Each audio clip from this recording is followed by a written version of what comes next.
Hello, this is Sonja from My Happy Space, just hopping on to help you set up for this week's memory verse. We are at week 3, so I just want to say to you, well done. You have memorized now 2 verses if you started with us this year. This week we are doing a 3rd verse, and this is probably one of my favorite verses in the whole Bible. May the God of hope fill you with joy and peace in believing, so that by the power of the Holy Spirit you may abound in hope. And yeah, we in the beginning of the new year, we all need hope, and we need to find our hope in the Lord. So this verse you're going to put into the daily section. So this is the verse you're going to concentrate on for the next week. Your old daily verse, which was last week's verse, you're going to move into the even section.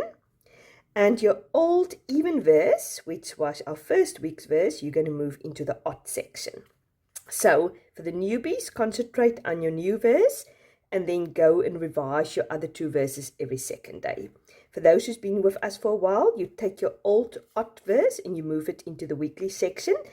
We're going to do Wednesday because we've done Tuesday last week. Your old Wednesday verse, whatever that might be, you can move into the monthly section. So I'm just going to put it here behind 19. Doesn't matter really. So I hope it's going to be a blessed week. And yes, may the God of hope fill you with joy and peace in believing, that you may be abound in hope. God bless.